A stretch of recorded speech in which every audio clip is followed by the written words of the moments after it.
So I will be talking about MeshHacks, or basically like how I discovered that like consumer home routers are still a pretty easy target to hack. So just a quick introduction to me. I'm Christian. I work at Zäske in Germany. I've been a pen tester since 2023, and I mostly do like embedded stuff. And yeah, you can see my contact there. Yesterday I heard that Mastodon is like what the cool kids use now, so I added this too. And yeah, so I will jump right in. How did this like start? It was basically like quite early in my embedded hacking career. So I was switching to the embedded team back at work, and they were like, well, we don't really have a project right now, but we do have this old router just lying around. Maybe you want to have a look at it to like improve your skills and stuff. So I did, and I poked around it and saw that this router can like build a mesh, like you can connect multiple routers together, and this pretty much worked like magic. You could just connect them together without having to configure pretty much anything. And I also asked myself, well, did anyone analyze this before? Because this looks quite interesting. And well, the answer was no, nobody looked at it. So this is the model I got, which is a pretty old Linksys here. We also got another one, like a newer model to like verify stuff on it. So we don't use the super old dated hardware there. So the first step of analyzing this was actually to like get a reverse shell on it. So when you analyze like hardware, you want to more likely analyze this pretty much dynamically. Like we want to see what the device actually does in action. So I poked around the firmware of it to maybe find an exploit I could use to get basically a shell on the device. And I found this little script. This is just part of it, and in there the auto-mounting of USB drives happens. And maybe some of you already noticed something weird about this, but it's grabbing the, with the USB label tool up there, it is grabbing like the label of the partition and using this inside the path completely like unsanitized. So I thought to myself, well, what happens if I put this in the partition name, or even this? And yes, we can pretty much mount the USB drive anywhere we want. So we just use a pretty simple path traversal as the partition label here, and suddenly the USB drive gets mounted wherever we want. And if we mount it in like /cron every minute, every script stored on the USB drive will be run every minute. So what we do with it, we obviously get a reverse shell from the device. So simple listener, just being there to grab the connection. And with every good like embedded device, everything is running as root. So there's no need for like privilege escalation and stuff. So with like full access to the device at this point, basically, we started to really analyze the mesh feature. So basically, you pair them over Bluetooth low energy. So these routers, you have two of them, you want to pair them to like build up a mesh. You simply just do this over Bluetooth. This happens totally transparent to the user. So the unconfigured router, if you like have one and just put it outside of the box, it will actually send out Bluetooth advertisements. So there you can see like some of it. And the mesh master, which will be the configured router at this point, so you have one that's already set up, will actually connect to those. And at this point, I just basically cloned the advertisement, broadcasted it, and waited for the router to connect to me, so I can see what like it does. And it actually sends data to us. So there you can see just a part of it, of the data we got from the router. To trigger this, all we had to do was press the reset button 5 times on the device. This is like the default way of doing the pairing process. So you need physical access for this. And as you can see, there are two groups of stuff here. The first one kind of looks like some Wi-Fi credentials, because there's like SSID, passphrase, and the second one also look kind of like login data. But well, what are these for? And this is the time where I will introduce you to like the the root of all evil here. This is pretty much 2 binaries on the device, which caused all of the problems on it. And this is the SCT server and the SCT client. I have no idea what SCT actually stands for. It might stand for Smart Connect Tool or simply Smart Connect. This is how this is called internally sometimes. So the mesh itself is called Intelligent Mesh, but this is just a marketing name, and inside it, it's mostly called Smart Connect. So, as you can see, the SCT server is actually running on the router. So on port 6060, on pretty much all interfaces, it just listens there for incoming connections. And the SCT client is also present on the router, and it even gives us a little help. So if you just put in the command --help, and we can see that there are some command line argument that it wants, and most notably, it wants a username and a password. So, well, what do? We simply give the tool what it wants, and in there, we just put in the username, the password we got over Bluetooth, and we also put in just an ID, the test ID. This is just pretty irrelevant here. And also, we put in an IP and a port. In this case, I'm using an IP and a port from like my laptop at the time, so I was able to intercept the connection and look at it and simply redirected it back to the router because, well, I only had one device at this point. And so I looked at the traffic, and I saw this. This is TLS SRP, which I had never heard of before. It is TLS, which is secured with a username and a password. So the username and password actually does the crypto in this case. So there's no certificates, nothing. It's just the username and password. And if you have a closer look at the bottom right there, you can see a username, which is transmitted in clear text. And this username just corresponds with the username we put up there. So we are now pretty sure that the username and password we gave to the tool are actually the username and password for the TLS SRP connection.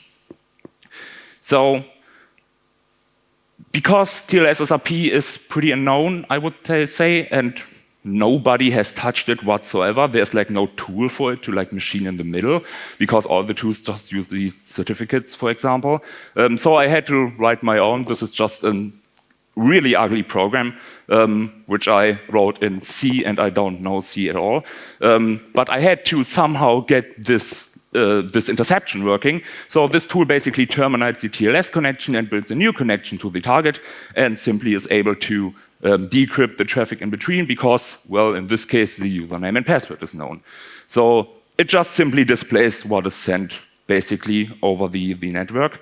And if we have a closer look here, you might see a pretty weird entry in there, which is this one. It's like admin password. And I know this password because I put this password in like the web GUI from the router. Like when you configure the router, you basically have to like put in the admin password and like configure an admin password for like the configuration and stuff. And here the SCT server just gives this to us if we asked it. So some of you might think, well, at least we need to be some in like the network because, well, we need to talk to this 6060 port.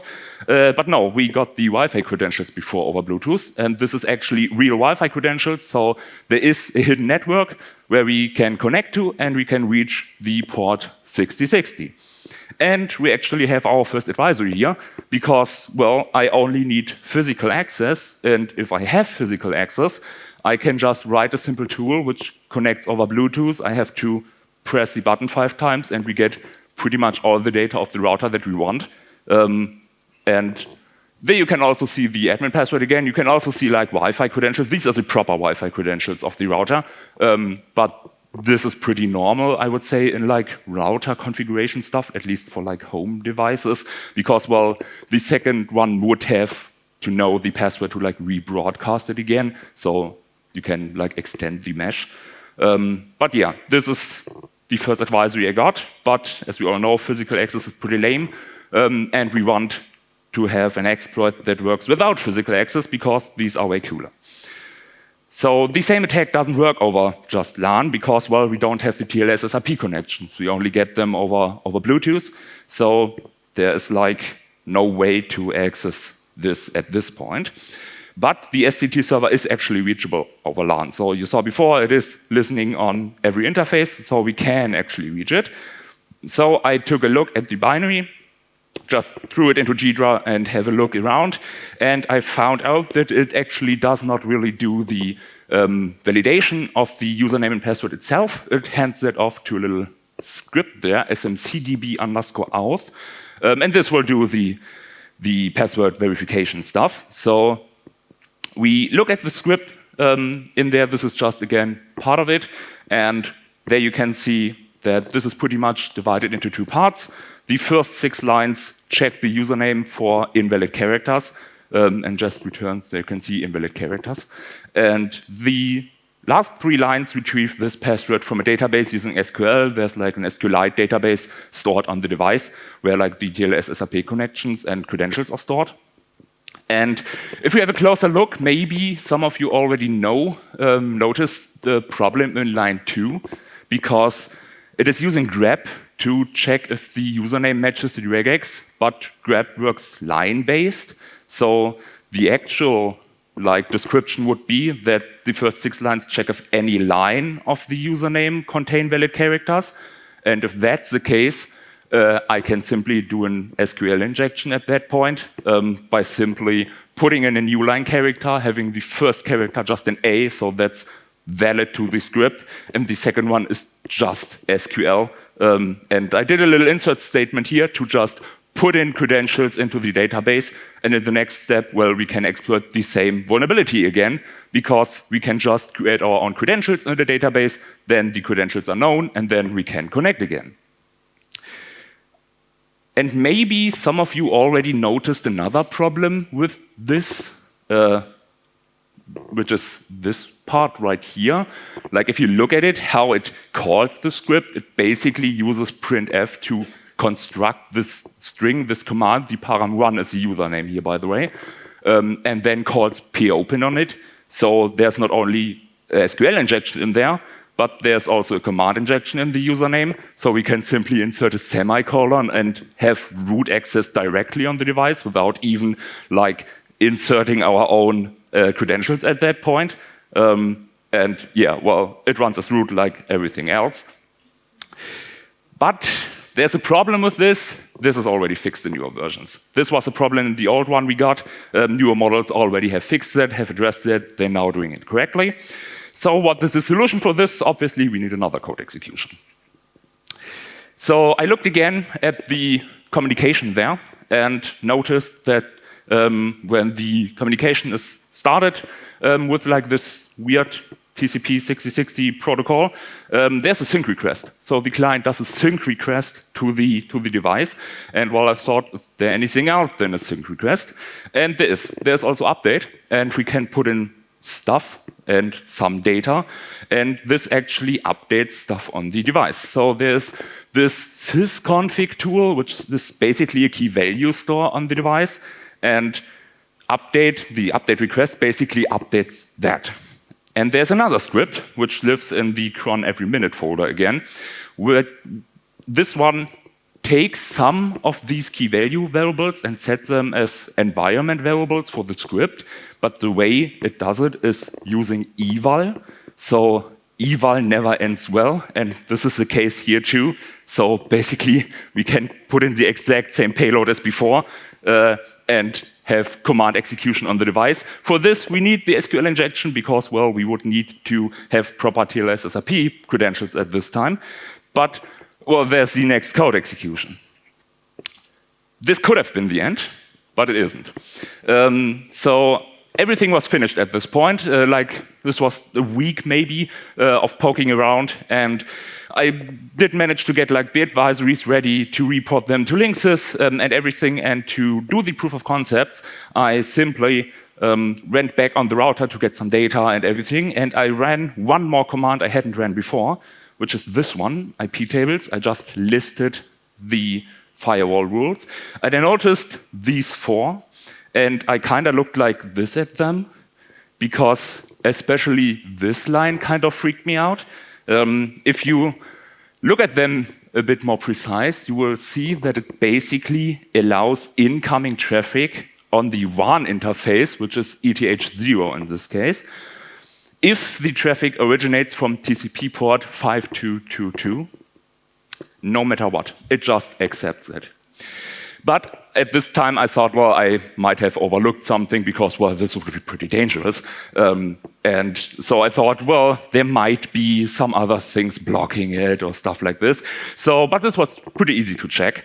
So I simply fired up Nmap, ran a port scan, in this case, port 443, which is the web interface of the device, plugged into the WAN interface, and simply used an arbitrary source port, which is 51222 in this case. And as expected, the packet gets dropped. So now we just put in the 5222 and see what happens. And yeah, it's actually open now.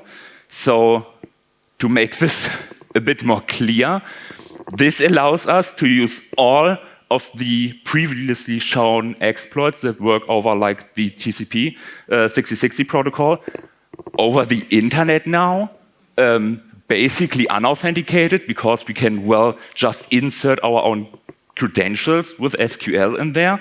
And at the time of discovering this, I did a quick scan around the internet, and turned out about 12,000 devices had exactly this problem, which were connected to the internet right now. So this would make quite a good botnet. And then I started reporting this to Linksys, and the response I got first was this: hello, this appears to be an issue with either negligible security impact or better categorized as support request. Little disclaimer, this didn't come from Linksys at the time. This came from Bugcrowd, which is the platform Linksys uses for their vulnerability management. But it summarizes quite well how the communication with Linksys went, which I will be talking about now. So a bit about the problems of responsible disclosure, because we got a pretty serious vulnerability here, and obviously we want to report it to the manufacturer. Quick disclaimer again, this is not only applicable to Linksys. Quite a lot of manufacturers actually behave like this when we report stuff to them. But, well, in this case, it was Linksys, so I'm talking about them. So this is in 2025. On March 7th, I simply first contacted them. There's a submission form on the website of Linksys, and this is basically an iframe, which is like the submission form from Bugcrowd. So you fill out all the information, click send, and it actually gets sent via Bugcrowd. So they use this for their vulnerability management. And March 18th, a few days later, still no response. So I decided to claim the vulnerabilities. When I submitted them, I got like an email where it says, hey, you have the option to claim the vulnerabilities. You have to set up an account on Bugcrowd and everything. Didn't feel doing like this at the time, because I thought, well, I left my email, so they will contact me via email, but apparently they didn't. And then I noticed when I logged in, I didn't get a notification via email. I had to create an account, claim the vulnerabilities, log in, and then I saw the message I read before, like the negligible security impact. And they basically told me, hey, you submitted this wrong. You need to do a submission for each vulnerability. So I just filled the form out once and put everything in there, but apparently they didn't like that, so I filled this out 6 more times and sent it to them. 2 days later, I got a message from them, still Bugcrowd, still no response from Linksys. Your steps are unclear. This is like the Bluetooth one I showed at the beginning. Maybe this was not well explained by me. So on March 27th, 7 days later, I was on vacation, so I didn't saw the message. I submitted more information. And the response from Bugcrowd was basically, oops, too late. You have to fill out the submission form again. So I again filled out the submission form and sent them again all the information. And on April 7th, this is now 1 month into this whole process, still no response from Linksys. So I decided to email a couple of email addresses at this point. At the time, sometime before, Linksys was owned by Belkin, and the code on the device had still all the copyright Belkin in there. So I decided, well, maybe actually Belkin is a proper communication partner in this case. I didn't send any details to them, just said them, hey, I submitted this to Bugcrowd. Maybe you have to look on the platform to like see it. So it's message support@belkin.com, and this returned, please note this email is no longer checked. So I messaged info@belkin.com, which returned invalid recipient. So I gave up with Belkin and decided, well, I'd try the Linksys addresses. So I contacted info@linksys.com, which returned recipient address rejected. And then I also found 3 more addresses that actually worked. So comms@linksys.com, privacy@linksys.com, and my favorite by far, linksyscares@linksys.com. And later that day, I actually got a response from them. On Bugcrowd, not over email, I get no response over email, but over Bugcrowd, they responded, well, our team is in the process of reproducing the issues. So maybe someone saw the emails actually. And well, we will let you know once we know the next steps. I said, oh, great, now I'm like getting this to work finally. And like a week later, I asked, so how's it going? I have heard nothing so far. Like, what you doing? And you notice this little star down there. This is like a premium feature of Bugcrowd. You can actually request a response, which is like, you can just chat with them. There's like a chat window where you can send messages, but you can also request a response, which will put like a blocker on them. I have no idea how this works, but this is a feature you could apparently do. So I tried this to like actually get a response from them. But, well, in this case, I didn't. So on May 5th, I decided to contact the BSI, which is the Federal Security Agency of Germany, which is the Bundesamt für Sicherheit in der Informationstechnik. And because, well, this is kind of critical, and these Linksys devices are actually sold in like Germany, and, well, they are maybe a bit vulnerable. So, yeah, I contacted the BSI, and like a miracle, a day later, Linksys responded. The BSI didn't contact them at all at this point. It was just, maybe they felt it in their bones that they contacted the authority. I have no idea. But they, well, responded, apologies. We verified your submission, testing new firmware, thanks you so much, blah, blah, blah, a bit of PR stuff. And they also asked me, would you like early access to the firmware? And I was like, yeah, of course, great. I can test, like, what did they change to make the fixes and stuff. And I also asked, like, by the way, only one vulnerability is marked as triaged on the website so far. So have you looked at the other ones or just this one? This is, by the way, the most critical, obviously, like the wrong IP tables rules in this case. And then this happened, which is absolutely nothing. So they again don't reply. This is now 2 months into this process. Still no fix for 12,000 vulnerable devices on the internet. And I asked again, anyone there? And you noticed I again used the premium feature of Bugcrowd to like get a response. And they immediately responded and said, yeah, well, the internet face vulnerability is the first one we fixed because this is the most critical, which is, yeah, I guess. And they also asked me, would you like early access to the firmware? Which was, yeah, please, I really want that. You already asked it. And I also asked, like, what time window are you planning for releasing the fix? Because, again, this is kind of critical. And, well, yeah, again, absolutely nothing happened. And they didn't respond at all again. And so I asked again, like, hello, Linksys, kind of critical. And you notice the stars missing there because I used up all my request a response quota, apparently. You can only do that twice on Bugcrowd before they stop allowing you to use this feature. So you can just contact them normally over there, but as we know, they would never respond to it. So on June 4th, 3 months into this, I asked the BSI for help. In the meantime, they actually responded, but it was like, yeah, I'm on track again. They responded in the meantime.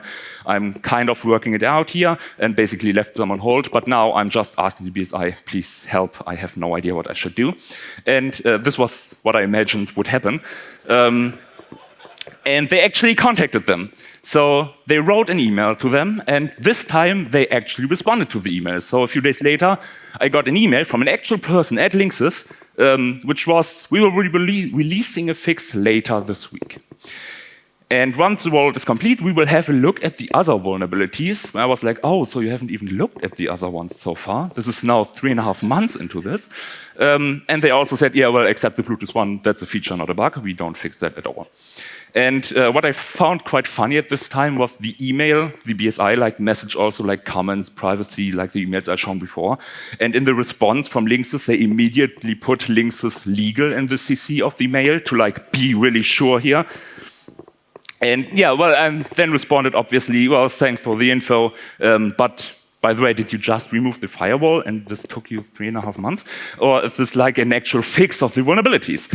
And also, what time window are you planning for the rest of the vulnerabilities? Because, well, we want to publish this and kind of talk about it because, well, the disclosure part of responsible disclosure. And yeah. I never got a response again from them. Either I'm blocked by them or marked as spam by now. But no, I didn't get anything back. I messaged them multiple times, even when I was like, well, we will publish this now.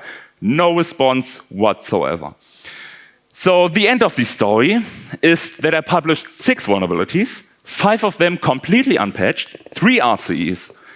Never got early access to the firmware and never heard of Linksys ever again. So we published it, it went on, no response from them whatsoever. The one vulnerability is actually fixed, the one from the internet. They actually removed the firewall rule, but this is all they did. No, nothing else happened. So a quick look into the future. So what the future might look like, maybe like this. So there are plenty of manufacturers with their weird mesh technologies, so there's no standard for it. So every manufacturer basically does their own thing to do. So there are plenty of weird protocols, weird stuff that's happening. So maybe I will be here next year with a similar talk about just another manufacturer, because, well, they screwed it up too. And now, thank you very much. If you have questions, feel free to ask. We have the blog post, we have some advisories, and if you want to stay in touch, you can. Thank you very much. Nice talk. Okay, Swedes, make me proud. Questions? Hands? Oh, come on, man. Seriously? Do it. We have one. Obviously, it's way over there. Well, nicely hacked, sir. I'm coming. No, thank you, Shoshana. Save me. Is it on? There is a button below. Don't press it. I'm just kidding. It is working. I can hear you. No, I can't hear you. It's a toggle switch. Now it is. Thank you very much for the presentation. I will not be able to sleep well tonight because of that horror, so I need to look at my TP-Link router when I get home. Question about that. Is it something that want you look for the rest of the audience here to when it comes to choosing your own router? Or do you feel like, don't go for Linksys ever again? Well, Linksys has a quite a backstory. It was a few years ago, they actually found a real backdoor in the firmware. I'm not sure what happened here. Some people said, well, this kind of looked like a backdoor too. So maybe I wouldn't choose Linksys at my primary source of routers. But I'm sure quite a lot of manufacturers are pretty much the same. Maybe not over the internet, but home routers still are, as I said, a pretty easy target. So there's still a lot of vulnerabilities in them we actually discover. So yeah, but I don't really take this into account when choosing a router at home. I'm sure a lot of people just run OpenWRT on it and some old hardware or something like that and use this one. But yeah, the Linksys stuff, it is kind of sketchy. So don't want to put on a recommendation out here, but maybe you should think about if you should use this. We're going back to that image of the guy that looks at the distance with the text saying, it's all getting so tiresome. Thank you very much. We have another one. Nice. And it was close as well. Holy shit. Here you go, noble sir. Hi, you already mentioned this a bit, but this firewall rule, it doesn't look like an accident to me. So did you ever dig into, was there anything listening on the inside for requests on that port? Or something like that? Yeah, so the port in question there, the 5222, is used for some XMPP communication. It is not used now. I think what might have happened here that it was used in the past for like, they have like a cloud connection stuff, so you can put this to your account and then basically configure the router from anywhere you want, just over the internet. And I think in the past they used XMPP for this, and basically like accidentally thought they would need to open a port for this, I don't know, and just open this whole thing completely up. But right now there's nothing specifically listening on this port or doing the communication over it. At least I didn't see anything else that goes over there. It's just pretty much dead wool that lives there. Anyone else? Yes. Now you're warming up, making me proud. Thank you. Well, thank you for the presentation. Just a quick question at the end. So are the vulnerabilities patched now? No. So the internet-facing one, this is patched. They actually did release a fix about it, which actually fixes it. They didn't just release an update to only remove the firewall rule. They also did like feature updates in this. So it is a quite big update and took some time to look through, but to my knowledge, they actually did fix the firewall rule. But the other vulnerabilities are still there. So you can still plug in a USB drive and everything and get root on the device. So this is not fixed at all. Okay, I actually have a question. Yeah. Christian, since you're German, yes. Why isn't Fritzbox your target? Yeah, well, Fritzbox is actually quite good, I would say, regards of security. Lots of people look at it, lots of people analyze it, so haven't really looked into it at all. But back at Word, we have a few colleagues who are really passionate about Fritzbox and looking at them. But yeah, so far, no vulnerabilities, at least we found there. Okay, we have one more question. Thanks for a great presentation. Considering the poor response that you got, do you think when the Cyber Resilience Act is introduced that there will be an actual change in how vendors respond, or is that just something that will be ignored? Sorry, again? When the Cyber Resilience Act comes into play this year and next, do you think that'll be a change for how vendors respond?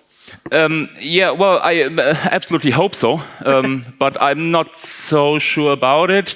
It should make things better with the Cyber Resilience Act, definitely. And we really hope that this gets better, because, well, talking to manufacturers about like responsible disclosure is always pretty hard.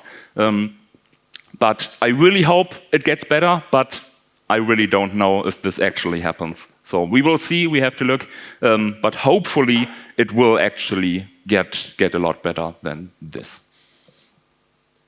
Nice. So thank you very much for a good talk, Christian. Thank you.